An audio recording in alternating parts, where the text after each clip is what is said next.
Hello, welcome back to Road to Master. I hope you're all having an amazing day. We're starting off with the white pieces against 1916 from Indonesia.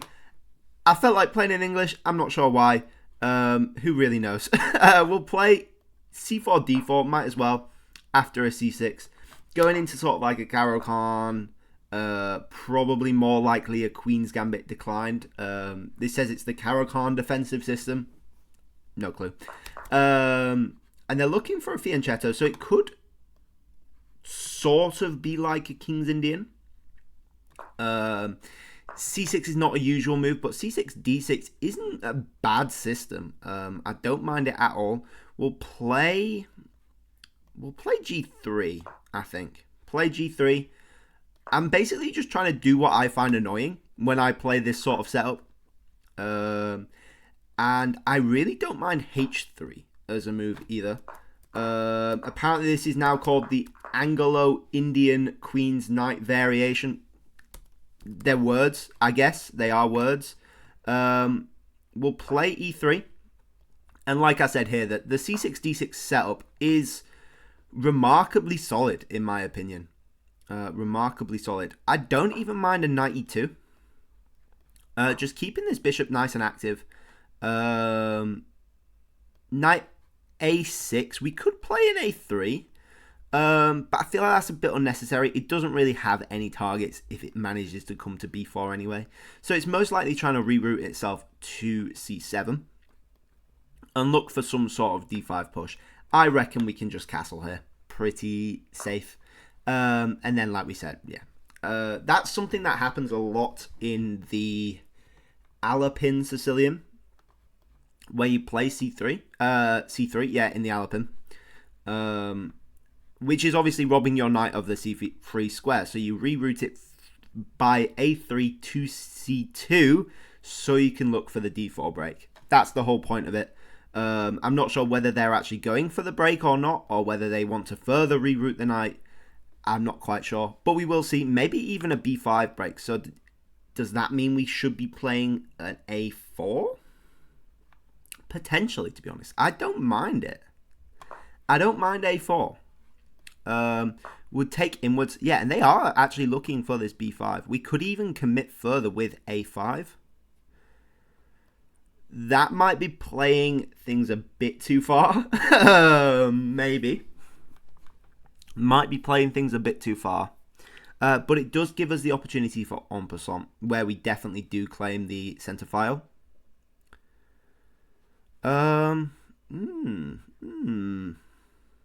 We need to figure out what we're doing. We really do. I think we go for A5, you know. It might end up being a bit of a target, but we always have B4 if we absolutely need to. We can play a bishop D2. Queen C8, going for this, we'll just play a calm King H2, I reckon. Calm King H2. And this H3 move I like. I've played against it before and I found it very hard to play against. The whole point is that you're limiting the squares for this knight, so you're limiting the attacking capabilities of black. And this is probably like their main attacking piece, to be honest. This needs to move in order for you to do any sort of pawn breaks. Not that there are any with E3 on the board.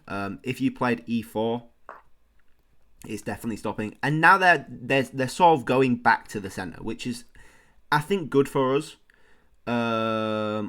We can think about a B4. We can think about a B4. I don't know. Let's. We could go for a D5. I don't want to make this bishop more open than it already could be, you know.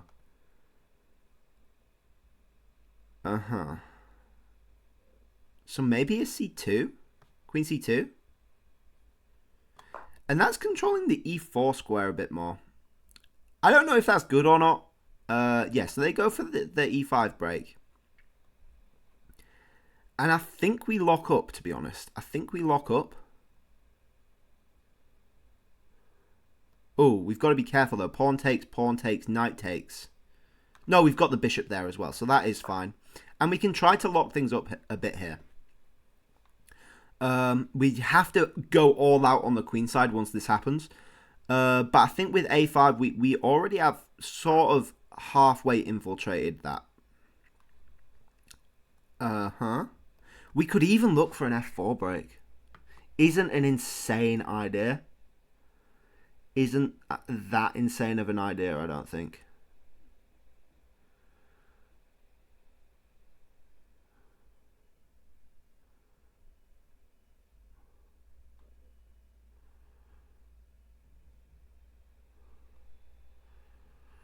It leaves us with an awkward e-pawn, for sure. So maybe we just play an e3.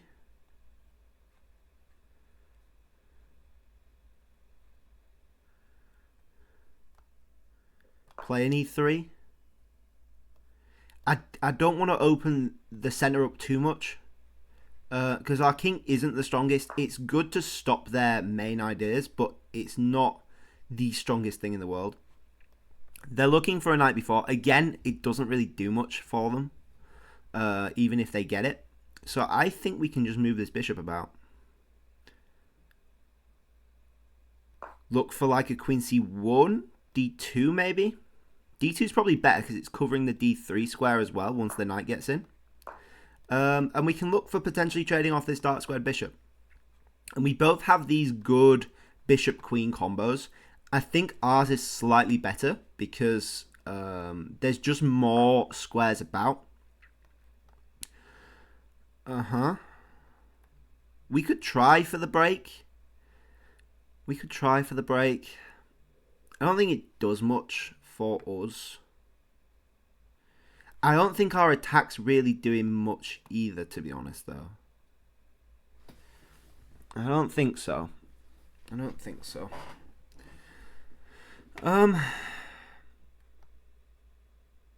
We could go for like a rook a3. Isn't horrible. It's quite flexible, to be fair. Especially if we manage to ever get these pawns moving. It's quite a nice little rook lift, I think. There's a lot of game left on this. We have a decent amount of time. As long as we're not significantly slowing down, I think our time should be okay. They go for the break now. And that's what the en passant is there for. We were waiting on that one, I think. we can't destroy our pawn structure like that. And I think here even we double up on the A file and just hit this with everything we can. We can be a bit flexible with this bishop if we want to. We can try kick out their knight. But I don't mind this knight here. It's actually blocking a bit of their activity, I think. The question is, where do we want our knights? Yeah, so they retreat a bit. To be fair, I wouldn't even mind that much trading off the dark squared bishop for their knight. It's a wild thought. It is a wild thought. In fact, that wins us a pawn if we really, really want it. No, knight... We can't take the pawn, surely not. Knight d3 is too annoying. Yeah, it's a bit too annoying, I think. We could take the h-pawn. But again, this knight d3 is too much to give them with the b-pawn being under threat.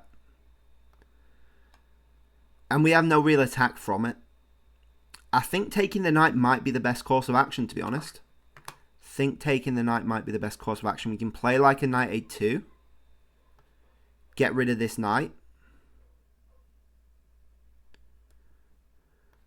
Get rid of the knight. And I don't mind this. Our light squared bishop's a bit rough at the minute, but it's not impossibly out the game. And it is defending this h-pawn as well, so I don't think that's horrible. If the bishop tries to hit us, we'll just move back to c3. Like so. Like so. It's limiting our knight squares a bit, but I don't mind it.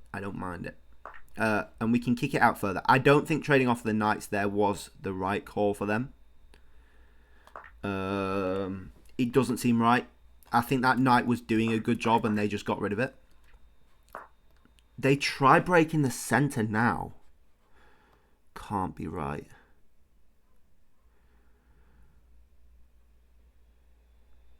I think we go h4 and kick the bishop. Kick the bishop. We sort of don't mind them taking, to be honest, but they're probably more likely to push.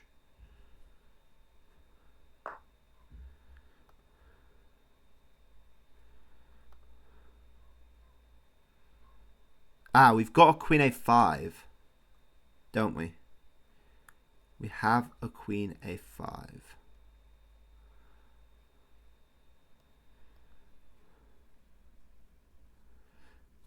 I don't mind a bishop h3.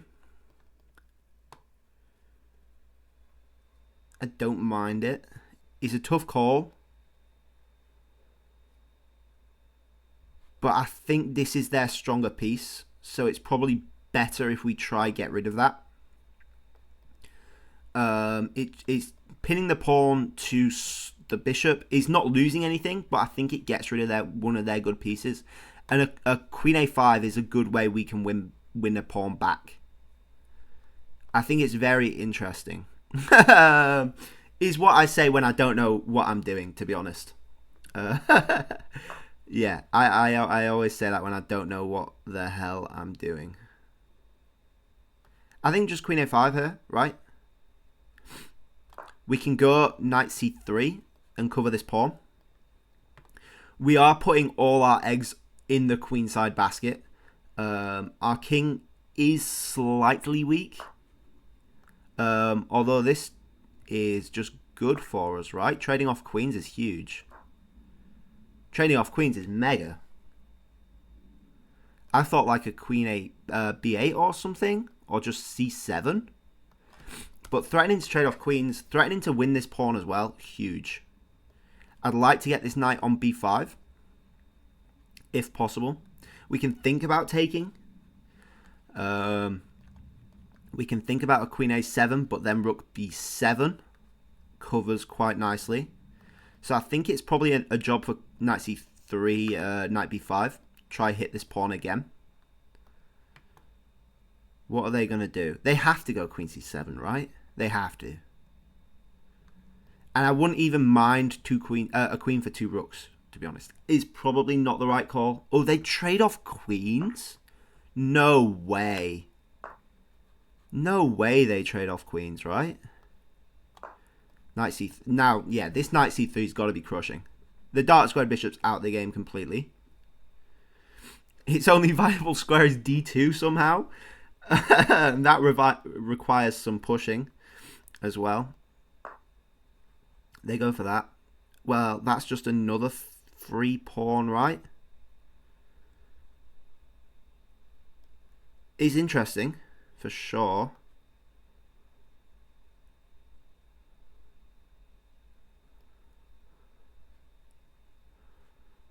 I think I'd take this. I think I'll take this first. Then take this so I can play g4. Either that or just go knight b5. Yeah, I think I just go knight b. Actually, no, knight b5 bishop takes is annoying. So we'll take this, and we're up 2 pawns. Up 2 pawns, not bad at all. And knight b5 stops bishop takes. We'll go g4. I think is good. We are potentially letting their rooks in the game, but we also have piggies on the 7th potentially, which would be great. I would really appreciate that. They go for that, which is interesting variations. I don't think it works though. I don't think it works. Knight b5 cuts off this. Threatens to take another pawn. We can always go like rook a4 if we need to. We need to be a bit careful of this pawn, but we have it. Going back to g2, f3. We could, well, just take this, right? Yeah, just take this. Another pawn. We can go rook there. Oh, no, we lost that. Oh, it's fine. It's only, oh, we get the rook back as well. And we can, yes, that worked out in our favor, did that? That worked out heavily in our favor. That was huge. A bit lucky there, to be honest. Didn't see it. Didn't see it at all. We're running a bit low on time, so we've got to speed up. Got to speed up. What are they going to do? I don't know. Probably take the rook. They don't have any valid checks. Maybe takes that as a shout. But I just go there and win this pawn 2v0. Right? Yeah, 2v0. All my pawns are on light squares as well, so they literally can't do anything. They literally can't do anything. This knight's so good here. And it's a slightly complicated endgame. But also, like, not really. There are things I have to be aware of. But realistically, we should be okay. This knight's covering the check as well, which is huge.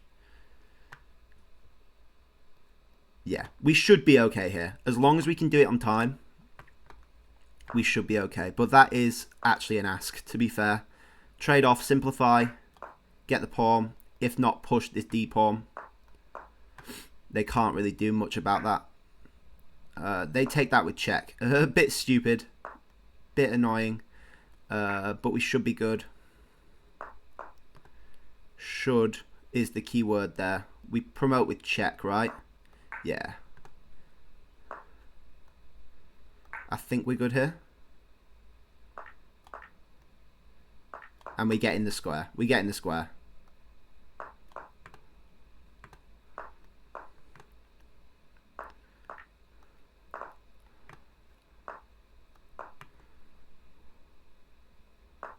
They should resign here, but we'll play it out. There are stalemate chances, to be fair. So I will keep going best I can. Try not to mess this up. And then the trick here, oh, never mind. We just promote the queen. And you've seen this a million times before. Even in time trouble, you've seen this. We are good to go. We are good to go. One move at a time, one square at a time. We have this. And this bit is pre-movable. Bosh! Watch it come in. Watch it come in. There we go. Oh, hands are off. Hands are off. Stupid game. That was interesting though. I'm excited to look at the computer analysis for that one. We definitely messed up, I think, at some point. Didn't have complete control of the position. But I think overall a decent game. Overall, it was a decent game. 82.0 versus 74.1. 2100 versus 1600. So, decent. The roller coaster graph slightly went in Black's favour, but mostly in ours. A few ups and downs. All good. So, the Grandmaster thing to do here is just to take this into a Queen's Gambit declined. Or that's a Slav. I'm not sure the difference. It's either one of these pawns. What are you saying? What are you saying, computer? Slav. It's a Slav. This way would have been a Queen's Gambit declined. Yeah. So the difference is the pawn that they use. They decided to go for more of an Indian setup, which is fine. It's what I would do. I don't like playing d5. And we went for like this, I don't even know what you would call it, like a Catalan, I guess. E3. And the computer's going to keep saying to take the center. But this is a system, you know. It's not the best system in the world. But it works. I know from experience this works. H3 is really annoying to actually get an attack going on the king side. Just limiting the squares of this knight. And this is where the game sort of starts properly. A4, I thought was an interesting idea.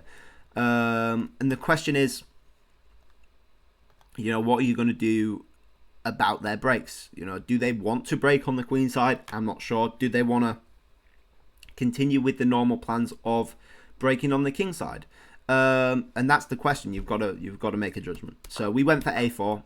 And generally, as white in these sort of Indian situations, is not bad to play on the queen side if you're lost for something to do. You know, you shouldn't really ever be lost for something to do.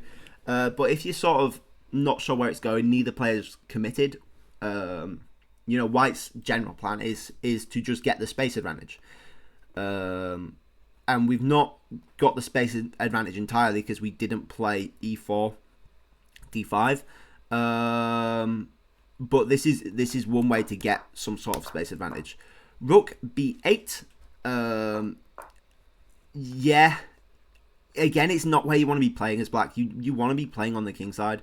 I have 2 pieces defending, 3 sort of defending my king side. The rest are sort of in the center on the queen side. So you want to be sort of breaking on that. And the computer's here saying 1.0. Apparently, you just take the space. You keep taking the space and play like that. A5, interesting. I thought it was okay to sort of threaten the en passant, slow their attack down, and potentially open a file, especially with the rook not being on the A file as well. I thought that was okay. Queen C8's usual sort of threat, looking for this. It's easily stopped. But it does create some interesting possibilities in the future. You know, they're well placed. Again, it's wanting us to take the center before they can break, I guess, is the reason why. So if they do break, you can just close it up in the center as well and continue your queen side escapades, I guess. E5, we pushed. Apparently the move is E4. And after takes, knight takes. Surely that's okay, right? I don't even know. I don't even know. It's not my sort of thing. I don't think leaving pawns like that. I like to play attacking games. I do. But I also need everything to be very solid, you know. And I only sort of give up pawns when there is tactics behind them. I don't like the idea of leaving this e4 pawn on its own after like takes, you know. It looks yucky. I know it's sound because the computer says it's sound, but it's not my style. It's not my style at all. D5. Yeah, I thought takes was interesting. You know, it's freeing up lines for the queen. Apparently push is an option as well. Very interesting. You've only got 2 defenders versus my 3. So I'm not sure how that's going, but I guess once that happens, you break on the D file. So maybe. E4, we lock things up. Knight A6. They tried this before. They've moved their knight to A6 to C7 just to move it back to A6 again. And we said it's not doing much here. You know, you're making a minor threat of, I guess, knight D3 hitting B2, hitting F2. What, they're both defended quite heavily though, so what's the point? Yeah, I just don't see it. I don't see it. And we sort of use this time to get our bishop and queen working a bit better, potentially start some kingside attack, but it's not really going to happen anytime soon. I don't want to break the center. I want to keep the play sort of all over the queen side. So maybe this was a slight mistake. It's saying knight b5 is the way to play it, and that makes sense because it can't be kicked by a6, and you are doing the immediate threat of takes d6, and if bishop takes, they've got rid of their strongest piece. So I think that works out for us. A6 is silly. This knight's borderline getting trapped. I didn't see that before. Well, it can't be kicked out. You know, it's not a healthy looking knight. And you're stopping any b breaks if you ever want a b break. Rook a3 I thought was tidy. Potential rook lift, you know, and you can potentially double up your rooks. Apparently f4 is the way to play it. Again, I didn't want to break too soon, or at all really. I sort of was dead focused on the queen side, but you know, the more I look at it now, all your pieces are sort of over here, and you only have these 2 stragglers, which are still, like we said, quite flexible. So yeah, maybe now is the time. En passant, definitely the way to go. You can't let them get this. it looks so nice. You know, knight goes back to a6, potentially. You've got the b4 threat. You've got c4 coming. It looks super nice. So you have to take on passant. The knight goes back again. No, that's me being silly. Sorry. Rook a3, yeah, takes. Rook takes, yeah. And then we've got an immediate target. And this is hard to defend as well. You've got two defenders. One can get kicked out with queen a5 like we saw. The knight still can't go anywhere. h6 is very interesting because it is a pawn sacrifice. But we can't actually do anything because now knight d3 looks particularly scary. Although apparently it's a miss. Oh, the fork. Even better. Even better. Yeah, so we took the knight instead. I felt this bishop wasn't really doing out. And the knight's probably doing more than the bishop. So getting the bishop for the knight, probably slightly okay in this position. Although the best move is just to keep this bishop and drop it back to e3. I don't know why, just probably keep it on the board for the future. Knight a2, they definitely made a mistake here. By the way, kicking out in between, nice move. I went c3, not the right thing to do. You're blocking your knight squares. d1, better apparently. You know, you're not blocking in your rooks and you can get more knights in the game, I guess. I do like c3 though, because like we saw, a5 is quite cool. And they definitely made a huge mistake trading off this knight. This break is very interesting because I've moved all my things back here again. So potentially, you know, there are some weaknesses they could exploit. The f2 pawn is the immediate one, I think. And we kicked out the bishop instead, which is okay. Apparently you can just take it. Bishop takes seems to free up their bishop. But then potentially loses the pawn. I don't know. Bishop h3 was my genius idea. Try trade off one of their stronger pieces from one of my weaker ones. You know, this bishop can't really do much because all of our pawns are on light squares. I was wondering what happens if they take. I think we just take the bishop, right? Queen takes. And then maybe win the pawn. It's saying go to e3 and hit that. And you're defending f2, I guess, as well at the same time. Cool. Queen a5. Yeah, this is horrendous. I think this is where they lost the game. These sequences of moves here. Rook b8. There's no need. Just defend the rook. Queen b7. I thought queen b8. But queen b7 is nicer because then you can get the other rook involved as well. There's no need to move it back to b8. That's what lost you the game, I think. Trading the queens as well. Another nail in the coffin. You've lost your battering ram. Yeah, and you're struggling to defend this d pawn as well, which is awkward. This rook can't come in. This bishop could, but then it's stuck there, and this rook can't because the rook's going to be on a6 stopping that. So, yeah. The bishop has to go back. We get the other knight in the game. Trade off some more. I liked e4 as a move. You know, you've got more lines for your bishop then. You can get this rook potentially involved. G4 was just to sort of stabilize things. I really liked e3 as well. That was a great way to sort of drum up some space. You are only 2 pawns down, I guess. Potentially playable. And this is one way to open up the position for your rooks. Knight b5, I felt was nice. You know, you're targeting, you're blocking up files for the rook. Checks definitely didn't work out because of this tactic that we can go over here. You know, you just get the bishops in straight away. I think you get rid of this pawn. I'm not sure why you're suggesting, the computer's suggesting you just give up this pawn. I guess this check is applicable. You can potentially get this rook in the game through the H file. I'm not really sure.